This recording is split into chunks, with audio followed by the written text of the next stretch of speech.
Hello everyone. My name is Zeel Shah. I know I have come after a very long time. Today I will be teaching you about markers of hepatitis B. So without wasting any single minute, let's get started. सबसे पहले markers of hepatitis B को समझने के लिए ये diagram आपको अच्छे से समझना पड़ेगा. उसके बाद ही मार्कर्स आपको अच्छे से समझ में आएंगे. ठीक है. 5 टाइप के हेपेटाइटिस होते हैं, ए बी सी डी ई. पांचों के पांचों वायरस से होते हैं. ठीक है. A B C D and E, उसमें ए और ई जो है वो फीको ओरल उसका ट्रांसमिशन है. बी सी एंड डी जो है उसका ट्रांसमिशन सेक्सुअल रूट से होता है, पेरेंटली होता है, ब्लड ट्रांसफ्यूजन की वजह से हो सकता है, वर्टिकल ट्रांसमिशन हो सकता है. ठीक है. A B C D E में बी अकेला वायरस है जो डीएनए वायरस है, बाकी चारों के चारों आरएनए वायरस है. ठीक है. दूसरी बात कि ये पांचों के पांचों हेपेटाइटिस के वायरस अक्यूट हेपेटाइटिस और फल्मिनेंट हेपेटाइटिस. फल्मिनेंट किसको बोलेंगे? फल्मिनेंट ऐसे हेपेटाइटिस को बोलते हैं जो अक्यूट करने मतलब अक्यूट का जो सीवियर फॉर्म है उसको फल्मिनेंट हेपेटाइटिस बोलेंगे. तो अगर ये पांचों के पांचों अक्यूट कॉज कर पाएंगे तो जाहिर सी बात है कि पांचों के पांचों फल्मिनेंट हेपेटाइटिस भी कॉज करेंगे. ठीक है. क्योंकि फल्मिनेंट अक्यूट का ही फॉर्म है. अक्यूट अगर सीवियर फॉर्म में सीवियरिटी बढ़ जाए, इंटेंसिटी बढ़ जाए तो उसको फल्मिनेंट हेपेटाइटिस बोलेंगे. ठीक है. बी सी और डी ये तीन जो वायरस है, ये तीन वायरस क्रोनिक हेपेटाइटिस कॉज करेंगे. अभी क्रोनिक हेपेटाइटिस के फीचर्स क्या क्या है? तो क्रोनिक हेपेटाइटिस में सिरोसिस होगी, हेपेटोसेल्युलर कार्सिनोमा होगा एंड जो पेशेंट जो होगा वो कैरियर स्टेट डेवलप कर सकता है. ये सिर्फ एक इंट्रोडक्शन था, जनरल इंट्रोडक्शन. आगे मैं बताऊंगी कि उसके ऊपर भी लेक्चर लेंगे अगर टाइम मिला तो. अक्यूट, फल्मिनेंट और क्रोनिक, उसकी मॉर्फोलॉजी, उसके ग्रॉस अपीयरेंस, उसके फीचर्स सब कुछ डिस्कस करेंगे. ये एक जनरल आइडिया होना चाहिए कि 5 हेपेटाइटिस कौन से टाइप के हैं, कौन से रूट से उसका ट्रांसमिशन है, एक्सेट्रा एक्सेट्रा. ठीक है. Coming to our topic, markers of hepatitis B. ठीक है. तो ये डायग्राम को समझते हैं. सबसे पहले ये जो पर्पल में मैंने बनाया है ये उसका सरफेस एंटीजन है. ये सबसे बाहर वाला जो है ये उसका सरफेस एंटीजन है. ठीक है. उसके अंदर ये जो पिंक वाले हैं ये एंटीजन को हम बोलेंगे प्री कोर एंटीजन.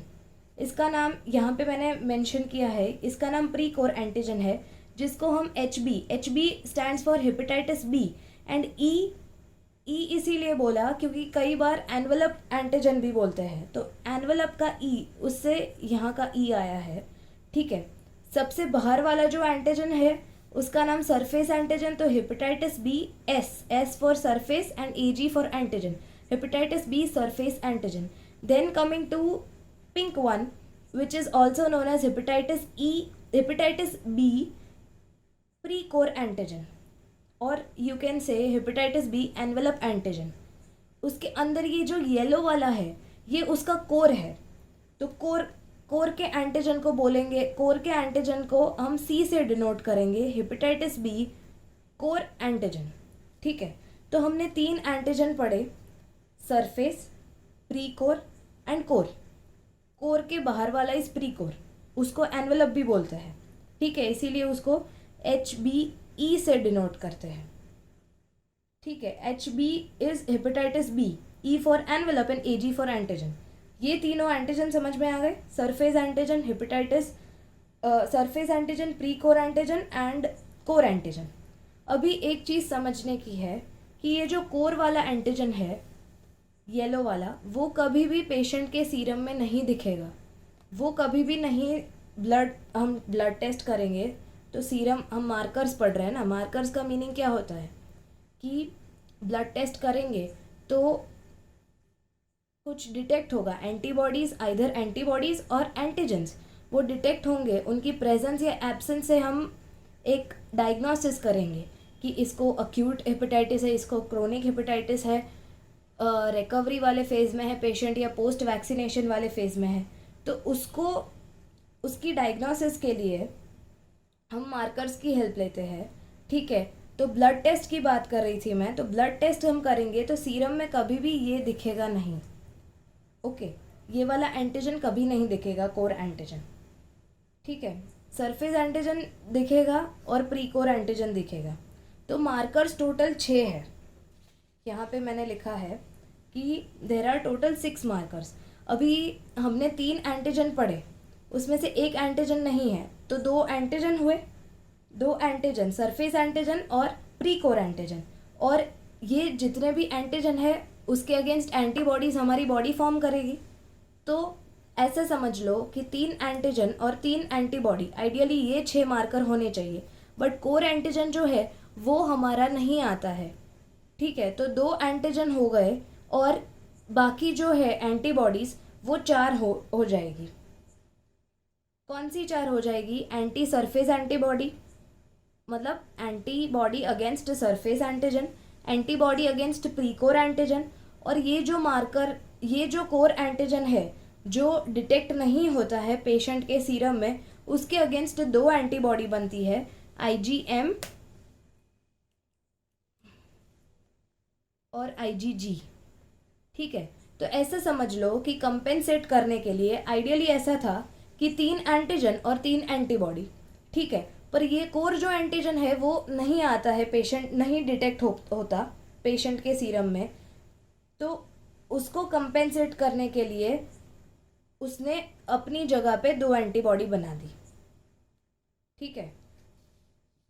तो total 2 antigen, surface antigen and precore antigen, and antibody 4 हो जाएगी सरफेस एंटीजन के अगेंस्ट, प्रीकोर एंटीजन के अगेंस्ट, कोर एंटीजन के against 2 antibodies, IgG and IgM, ठीक है। तो टोटल 6 मार्कर हो गए। Markers for HBV they appear in patient serum.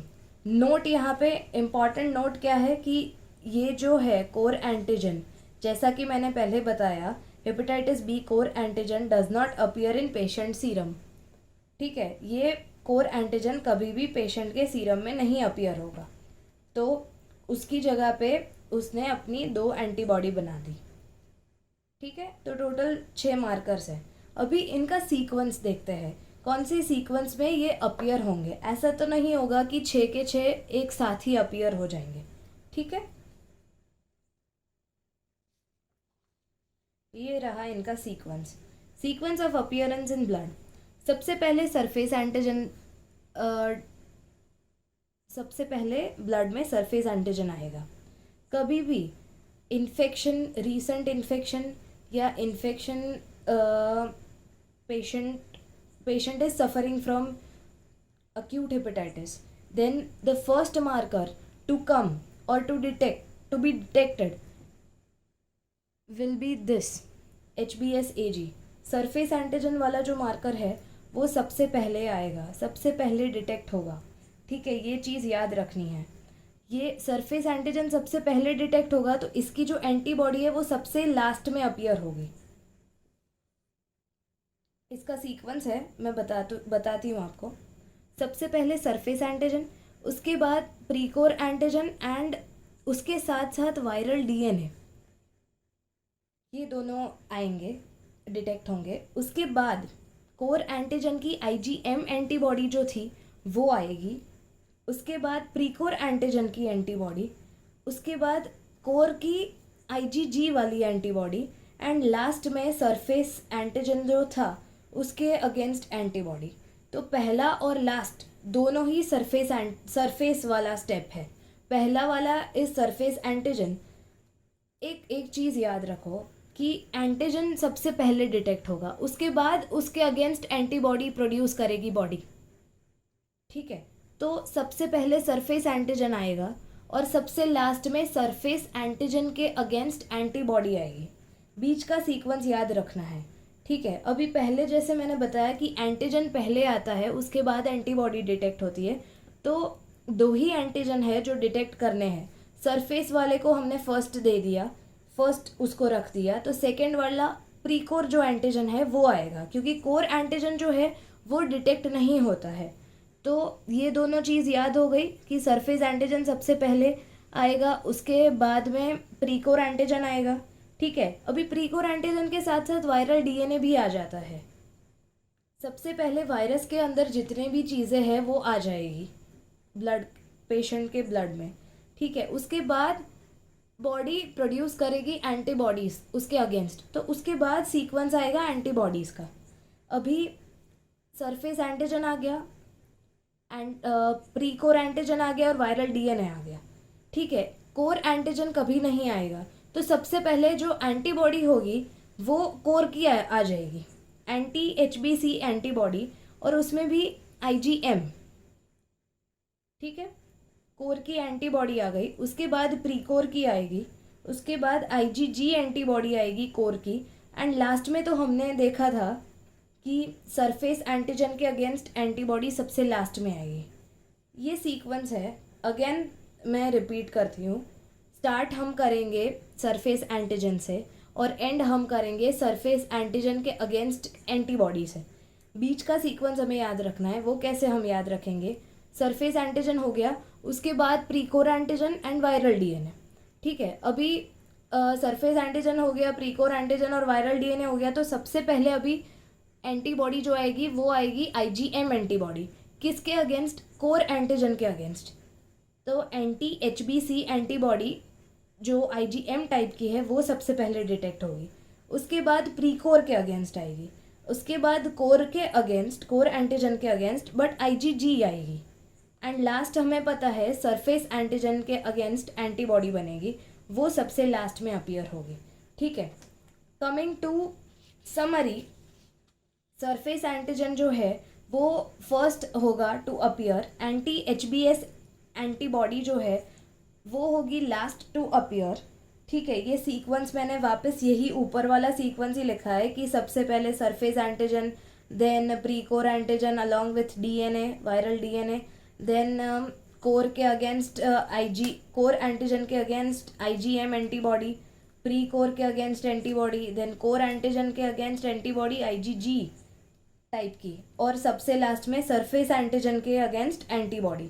सबसे पहले एंटीजन डिटेक्ट होंगे, उसके बाद आएगी एंटीबॉडीज़, क्योंकि टाइम लगता है एंटीबॉडीज़ को प्रोड्यूस करने में। ठीक है, अगेन यहाँ पे यही लिखा है कि एंटीजन, कोर एंटीजन जो है वो इट डज नॉट अपीयर, वो नहीं डिटेक्ट, वो आएगा ही नहीं पेशेंट के ब्लड में। ठीक है, now coming to its significance, ये सब चीज़ों का सिग्निफिकेंस क्या है? डिटेक्ट तो हो गई, तो क्या डिनोट करेगा ये इन्फेक्शन? क्या ये मार्कर्स क्या क्या चीज़ें डिनोट करेगी? ठीक है, एक चीज़ याद रखो, ये यहाँ पे मैंने पेशेंट, ये ब्लड टेस्ट मैंने ब्लड टेस्ट मैंने यहाँ पे शो किया है। यहाँ पे एक चीज़ है कि एंटीजन और antibody can never be together. एक टाइम पे एक ही चीज़ होगी। अगर सरफेस एंटीजन डिनोट हो रहा है पेशेंट के ब्लड में, तो कभी भी उसके अगेंस्ट एंटीबॉडी नहीं मिलेगी वो सेम ब्लड में। ठीक है, ये चीज़ आगे और ज़्यादा क्लियर होगी। अभी देखते हैं कि मार्कर कौन से क्या क्या डिनोट करते हैं। ठीक है, सबसे पहले हमने सरफेस एंटीजन देखा था। सरफेस एंटीजन अगर डिटेक्ट हो रहा है तो वो क्या डिनोट करेगा? इन्फेक्शन को, कि पेशेंट को अभी हेपेटाइटिस बी का इन्फेक्शन है, patient is suffering currently from hepatitis B infection. अगर सरफेस एंटीजन डिनोट हुआ तो, अगर प्री कोर एंटीजन डिटेक्ट हुआ, उसके साथ डीएनए भी है, वो दोनों डिटेक्ट हुए, तो क्या शो करता है? High infectivity. अभी इन्फेक्टिविटी किसको बोलेंगे? ये एक पर्सन है जिसको हेपेटाइटिस बी का इन्फेक्शन है। अगर ये सेक्सुअली कांटेक्ट में आया या कोई किसी भी तरह से दूसरे पर्सन के कांटेक्ट में आया, तो ये अपना इन्फेक्शन इसको ट्रांसमिट कर सकता है। उस चीज़ को बोलेंगे उस चीज़ को बोलेंगे infectivity. It is the ability to infect another person. अभी इन्फेक्टिविटी और इन्फेक्शन दोनों बहुत ही अलग चीज़ है। इन्फेक्शन मतलब कि अगर इस बंदे का मैंने ब्लड देखा, ब्लड टेस्ट किया, और उसमें अगर मेरे को सरफेस एंटीजन डिटेक्ट हुआ सरफेस एंटीजन, तो वो डिनोट करता है कि ये पर्सन, ये इसको ए बोल देते हैं, इसको बी बोल देते हैं, तो person A is suffering from, currently he is suffering from infection of hepatitis B virus. ठीक है, इन्फेक्टिविटी किसको बोलेंगे कि उसमें एबिलिटी है, अगर उसका उस पर्सन में, ये ए पर्सन में हेपेटाइटिस बी का प्री कोर एंटीजन है वो डिटेक्ट हुआ, तो चांसेस है कि ये दूसरे पर्सन को बहुत इजीली ट्रांसमिट कर सकता है, जिसको इन्फेक्टिविटी बोलेंगे। ठीक है, तो अभी जो प्री कोर एंटीजन जो है वो अगर डिटेक्ट हो रहा है तो वो क्वालिटेटिव बोलेंगे हम, और डीएनए है वो क्वांटिटेटिव है। मतलब इन्फेक्टिविटी को ही दोनों डिनोट कर रहे हैं, एक क्वालिटेटिव और एक क्वांटिटेटिव। ठीक है, तो हमने अब तक 2 एंटीजन पढ़े। अगर सरफेस एंटीजन डिटेक्ट हो रहा है तो करंट इन्फेक्शन, अगर प्री कोर एंटीजन और डीएनए डिटेक्ट हो रहा है तो हाई इन्फेक्टिविटी। अगर एंटी एचबीसी मतलब कोर एंटीजन के अगेंस्ट आईजीएम जो एंटीबॉडी है वो डिटेक्ट हो रही है, एंटीबॉडी आ गई मतलब, और आईजीएम क्या डिनोट करती है, रीसेंट या अक्यूट इन्फेक्शन। ठीक है, अगर प्री कोर एंटीजन जो है उसके अगेंस्ट एंटीबॉडी आ गई तो वो डिनोट करती है लो इन्फेक्टिविटी। अगर आईजीजी एंटीबॉडी है कोर एंटीजन के अगेंस्ट वो आ गई तो पास्ट या क्रोनिक इन्फेक्शन। आईजीजी जो है वो बाद में आती है, आईजीएम पहले आती है, तो आईजीएम आ गई तो अक्यूट इन्फेक्शन, आईजीजी आ गई तो क्रोनिक इन्फेक्शन। ठीक है, ई वाला जो है अगर एंटीबॉडी है, ई मतलब प्री कोर एंटीजन की बात कर रही हूँ मैं, प्री कोर एंटीजन अगर डिनोट हो गया, प्री कोर एंटीजन अगर डिटेक्ट हो गया तो वो डिनोट करता है कि इन्फेक्शन जो है, पेशेंट इन्फेक्टिविटी मतलब हाई इन्फेक्टिविटी है। प्री कोर एंटीजन ऐसे समझ लो कि प्री कोर एंटीजन कहीं पे भी आ गया तो इन्फेक्टिविटी की बात हो रही है। अगर एंटीजन आ गया तो हाई इन्फेक्टिविटी, अगर एंटीबॉडी आ गया तो लो इन्फेक्टिविटी। ई कहीं पे भी आ गया, यहाँ पे देखो, यहाँ पे एंटीजन है तो हाई इन्फेक्टिविटी, और यहाँ पे एंटीबॉडी है तो लो इन्फेक्टिविटी। ठीक है, अगर सरफेस एंटीजन के अगेंस्ट एंटीबॉडी, सरफेस एंटीजन की एंटीबॉडी याद है सबसे लास्ट में डिटेक्ट होती है, ये मतलब कि पेशेंट अभी रिकवर हो रहा है इन्फेक्शन से, या तो इसका ऐसा मतलब है कि पेशेंट ने वैक्सीन ली हुई है। ठीक है, अगेन मैं रिपीट कर देती हूँ, अगर सरफेस एंटीजन डिनोट हो गया, सरफेस एंटीजन डिटेक्ट हो गया, बार बार मैं डिनोट बोल रही हूँ, डिटेक्ट हो गया अगर, तो इन्फेक्शन, करंट इन्फेक्शन जो है वो अगर सरफेस एंटीजन डिटेक्ट हो गया तो हम ऐसा बोलेंगे कि patient is suffering from hepatitis B infection. अगर एंटीजन जो है, ये दोनों एंटीजन की बात हो रही है, सरफेस एंटीजन डिटेक्ट हो गया तो इन्फेक्शन, अगर प्री कोर एंटीजन और डीएनए डिटेक्ट हो गई तो हाई इन्फेक्टिविटी। ठीक है, अगर प्री कोर एंटीजन की एंटीबॉडी डिटेक्ट हो गई तो लो इन्फेक्टिविटी। आईजीएम डिटेक्ट हो गई, आईजीएम एंटीबॉडी जो कोर एंटीजन के अगेंस्ट प्रोड्यूस करेंगे, आईजीएम डिटेक्ट हो गई तो अक्यूट या रीसेंट इन्फेक्शन, आईजीजी अगर हो गई तो पास्ट या क्रोनिक इन्फेक्शन, और सबसे लास्ट में जो एंटी एचबीएस एंटीबॉडी जो है, सरफेस एंटीजन के अगेंस्ट जो एंटीबॉडी है वो अगर डिटेक्ट हो गई तो इसका मतलब ये है कि पेशेंट रिकवरी के फेज में चल रहा है, या तो पेशेंट ने वैक्सीन ली हुई है।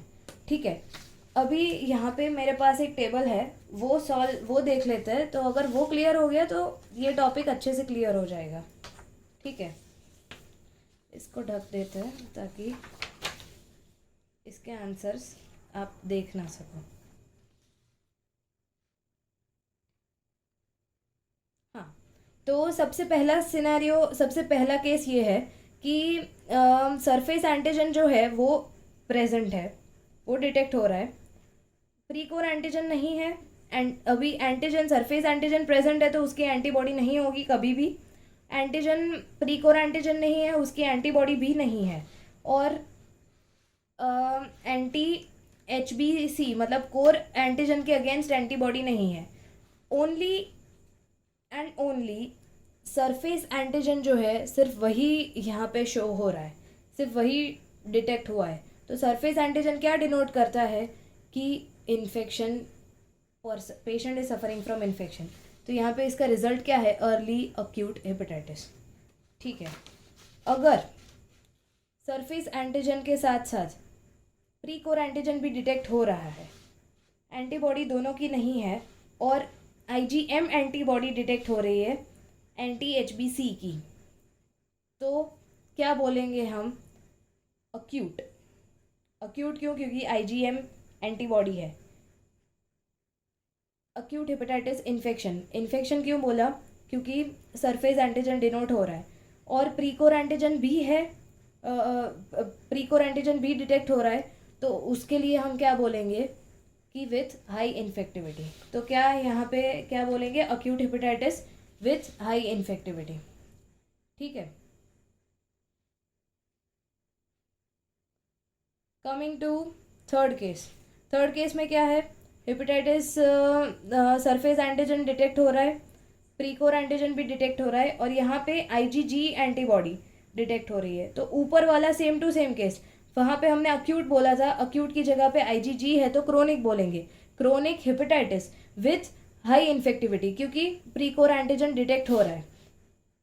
ठीक है, now coming to fourth scenario. Fourth scenario में क्या है, hepatitis B, surface antigen detect हो रहा है, सरफेस एंटीजन डिटेक्ट हो रहा है मतलब इन्फेक्शन है, प्रीकोर एंटीजन नहीं हो रहा डिटेक्ट, मतलब इन्फेक्टिविटी की बात,